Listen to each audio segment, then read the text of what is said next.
All right, what we're talking about? A week late. 2 Corinthians 12. Paul's vision in the thorn. I'm not going to read the Bible passage. I feel like the text needs a bit of updating in some way in terms of the story. We get too caught up in the words, we lose the meaning. Paul's talking about boasting. And he talks about this man who has all these visions and revelations of the third heaven. And Paul's like, that guy, I'll boast about. I got no problem boasting about him. But then when it comes on to myself, the only thing I'm going to boast about is things I'm not good about. I'm not going to talk about what I think or perceive to be good about. And he mentions there's a thorn about, like Satan's thorn that gives him conceit. And he's asked and pleaded for it to be removed. And in his vision, he's boasting that God says, you could do it yourself. What do you need me for? And there's a great truth in here that I believe we're finally, more people than back in Paul's time, are waking up to. There's a great book that changed my life, Cutting Through Spiritual Materialism. And in the book, like the opening pages of the first chapter, pull it here. All right. We have come to learn about spirituality. I trust the genuine quality of this search, but we must question its nature. The problem is that ego can convert anything to its own use, even spirituality. And I believe this is what Paul was talking about. He didn't have the words to synthesize the concept of spiritual materialism, which is, blending of spirit and matter, spirit and nature, which has been a fundamental debate throughout Western philosophical traditions for 4,000 years, I think, maybe back to 2000 BC, if not sooner. I forget when Aristotle, Plato, and Socrates were around, but way back then. And this giving up and boasting about our weakness, things we're not good at, it can be humiliating. And within humiliation, we develop humility. I know in my marriage, I haven't been a very good marriage partner. I've been a pretty shitty marriage partner. I'm selfish, I'm self-involved, constantly distracted, I'm not present, I don't listen very well. My wife tells me something, it takes me 6 or 7 times for me to hear it. I'm not good at corralling the kids. I'm too soft and too lenient with them, and at other times I'm too stern. I got plenty of things, quote unquote, wrong with me and weak within me that have led to a bad marriage. But the biggest one is just not being able to properly assert myself and what I value and what means something to me and what's important. I would think, I would boast too much perhaps about my things I'm good at, things I'm working on, potential possibilities. And my wife would rightly call me up like, stop bragging. It's she didn't like it. It disgusted her. And I was like, yeah, okay, cool. It hurt a bit, but I started to see this, boasting about your weakness within there, and in developing humility. There's nothing really to talk about in a possibility or potentiality that if there's not meat and potatoes on the table and you're talking about you're going to the store, it's kind of silly. It's childish. And she's a great teacher for me that way. And when we boast about our weaknesses, we're opening ourselves up, and we're being vulnerable. And this vulnerability and openness, I believe, ties a lot into what, quote unquote, God's message from to Paul is about. My grace is sufficient for you. That we open ourselves up to our weakness, that we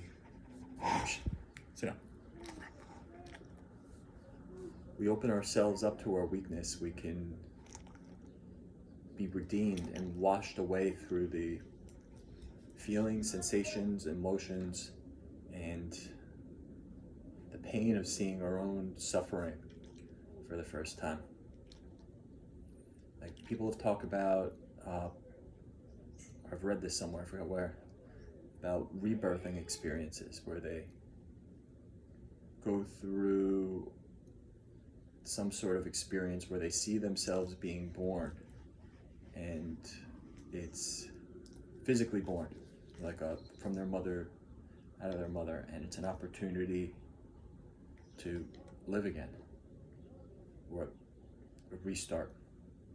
It brings you back towards a moment where there's some pain or just powerlessness and vulnerability. Because as a baby, we're completely vulnerable and open. And there's something within life that naturally wants to protect that and nurture it and have it grow. Whether we like it or not, it's wired within the structure of our DNA, in our bones, and our cellular memory. Maybe call that God, call it life, call it the universe. There's many names, but it's the same principle. There's some sort of guiding formula or algorithm about how vulnerability and openness leads to strength.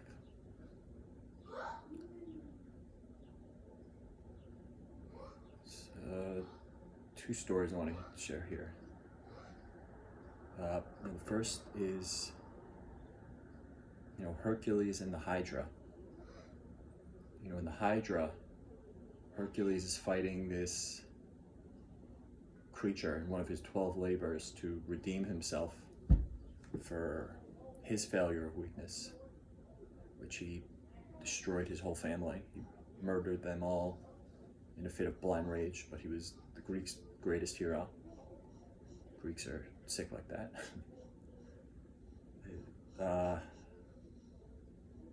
And he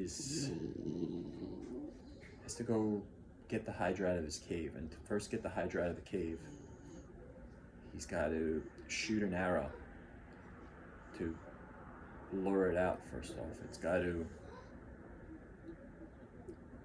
come out because it's buried deep in a swamp, in a cave that he can't go into. He's got to and if Hercules did go into this cave, he'd probably lose. He can't see, doesn't know the lay of the land. It's the Hydra's territory. First step is you want to bring the Hydra out into open ground.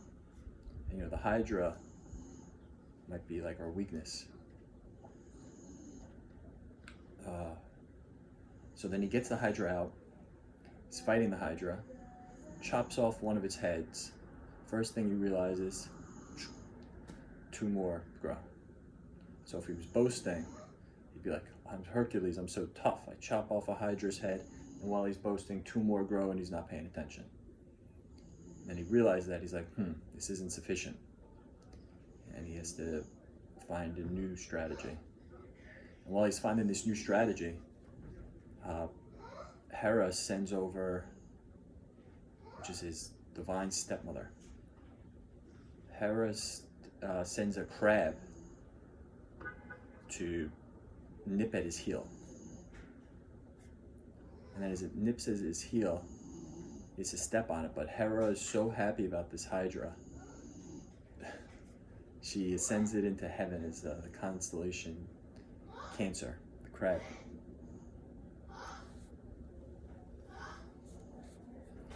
Kind of shows us we're fighting this fight, we've got to come face to face with our own instincts.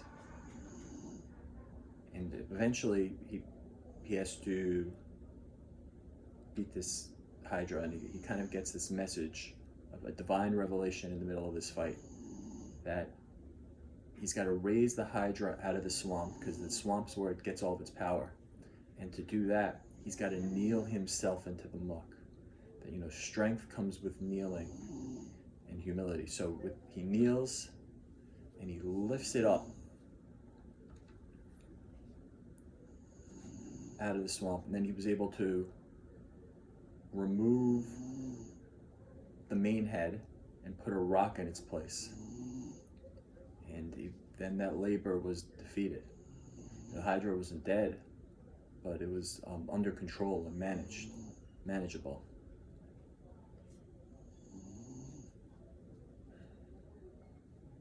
And I've kind of noticed on Facebook, or Instagram or social media, people like to post their highlight moments, and there's an outcry by some people. It's like, can you post more about your weakness? Some people have said it. And some other people I noticed who post about their vulnerability, it is naturally magnetic. People gravitate towards it. There's something in there that attracts people to that boasting about weakness. And maybe Facebook figured out as part of their algorithm, or Instagram or social media, that vulnerability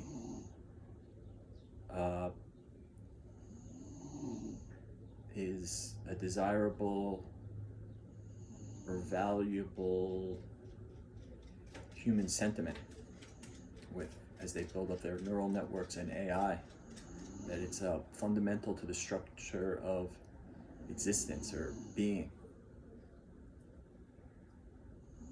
And this past week I spoke to my couples counselor about some of the challenges I was having with Alicia.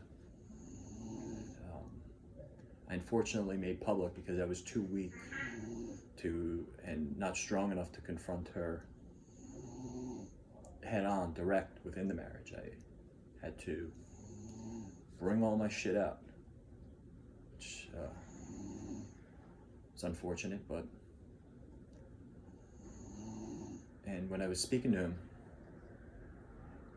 he started talking to me about powerlessness. He's told me this story about 20 times, 30 times, I can't remember, but I love it every time. He remembers as an infant, he was grabbing for this ball while he's on his dad's shoulder, and he saw it, he couldn't reach it, and he felt so much rage and anger and powerlessness. And he's like, Fred, the fundamental structure of existence is powerlessness. You've got to work with powerlessness, and then you're properly working with the situation with your wife.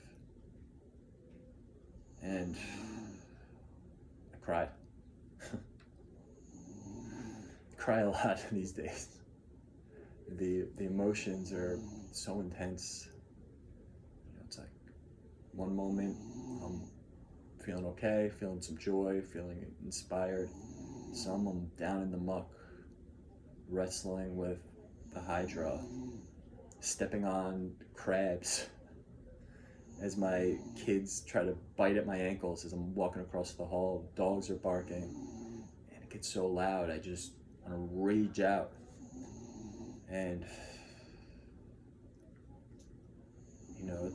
it's finding that pause point and looking for grace and sufficiency and comfort in my own skin. And sometimes getting comfort in my own skin is realizing I'm not comfortable right now. And that's okay too. Maybe my legs hurt. I've been up on them all day, and it's 9 o'clock, and we got a few more hours of this, and I motivate, coach myself through that, and suck it up and take care of myself as soon as I'm able to. Recognizing that there's the thorn in my side, treating the thorn in my side and not pushing it away. To boast, say to my wife, this one takes a lot of work, or it took a lot of work to say. It's like, I'm hurt. I need to rest. Especially when I'm married to a superwoman. And I could boast about her plenty. She just feels no pain. It's kind of amazing. Physically, she runs, I don't know how many marathons she's ran, 20? She had a Boston marathon coming up April 20th, and got canceled, the coronavirus, and she's still going to run a marathon that day because it's that important for her to run, and she needs that outlet. And she recovers amazingly quick. It's like, I don't know if anybody watches X-Men, but it's like a Wolverine type healing factor, which is impressive. And me, where I can't walk 100%, relating to that is a huge mismatch in perception and value of pain and vulnerability and capacity to work. I'm more mental and creative, and she's more physical, tangible. And finding the spaces to relate. It's a challenge. Luckily, I'm creative, and it's where love comes in. And just opening up and telling her all the ways I've messed up. It's kind of how couples therapy sessions have been going. Learning how to apologize. One particularly that happens a lot is, when I see something I want, ambition, blinders, arrogance get in the way. I'm like, how do I apologize for that? It's like, I say something like, forgive me for putting blinders on and being a ruthless asshole. I'm sorry. And opening yourself up to somebody like that in a relationship is horrifying. I remember asking my couples therapist about, because I kept having this thought that would come up where I would say Alicia in my head, but I would think mom. And I'd be like, I keep thinking of my wife as my mother. How do I stop doing that? And he laughs at me. I can't forget that. He laughed. He said, he's like, Fred, you can't do that. It's woven into the structure of existence and being that the woman is mom. And mom is safety and security. And it's also nature. And then you'll sort of open yourself up in that situation to say that. Sometimes she might hug me and embrace me. Other times she might get more angry at me. And being what's the word? Not ambivalent. Being okay with either outcome and accepting it and receiving the situation. Sometimes you get mercy from nature. You get a nice sunny, cloud-free day like today. Sometimes you get hail and biting winds like we had on Friday. Just got to relate to that and work with it. That's being within a relationship, and that's my weaknesses. I found the more I've worked with these weaknesses, the more capacity I would have to deal with other people in a situation where there's not so much of a thorn in my side. It could be maybe a thorn, but not as big a thorn. I'm like, oh, it's a small one. I could take that one off. Like, for example, I used to go nuts when I heard kids screaming on an airplane. It used to be brutal. Like, oh, this is going to ruin my flight. I'm sure a lot of people who have kids could relate to this. Now I go onto a flight, I hear kids screaming. I look to see if it's mine or if I'm alone, and I'll smile. I'm like, it's not mine. And I'll look to the parent, I'm like, I'm just glad it's not mine. And we'll have a moment, and we'll connect there. And there's usually a brief smile. So every parent gets that. Our kids exploit and force us to explore all of our inefficiencies and weaknesses. In that, we boast outwardly, I'm a great dad, I'm a great mom, I'm a great parent. But then, push comes to shove, 2 a.m, kids up, not going to bed, all of our insufficiencies come out and are exposed and revealed within the family dynamic. There's no hiding from it. Yeah, and sometimes I would, Alicia's still mad at me where when Leo was born, I was taking a lot of painkillers just to be able to go to work. A lot, like 80 milligrams of Oxycontin a day, which took me about a year later to realize I had a serious drug problem. And I would sleep through him getting up in the middle of the night. Just flat out sleep through. Wouldn't even hear him. And I was weak. My body was just unable to do it all. And it's created a huge rift between us, that weakness. And healing that is taking tremendous effort. And luckily, we have no other options between the both of us, and the boys. They're extremely challenging, but they're also extremely rewarding. And the only people who could really take care of them, especially now during this epidemic, is us. So we're forced to work and relate to each other and our issues as they come up and arise. And I'm going to continue to boast about how insufficient I am. Take blame and responsibility for things I've done, and sometimes things I haven't done. Sometimes I try to watch for that and not default to being an unnecessary martyr in a situation as a way to get out. If I'm going to get sent to the gallows, make sure I've earned it. All right. On that note, anything else here? No. I think that's it. Hope you're all having a great Sunday. Comment on this if you like it. I'm looking to create these regularly every Sunday. Last week, things went to hell. Pardon the pun. Yeah. Happy Easter.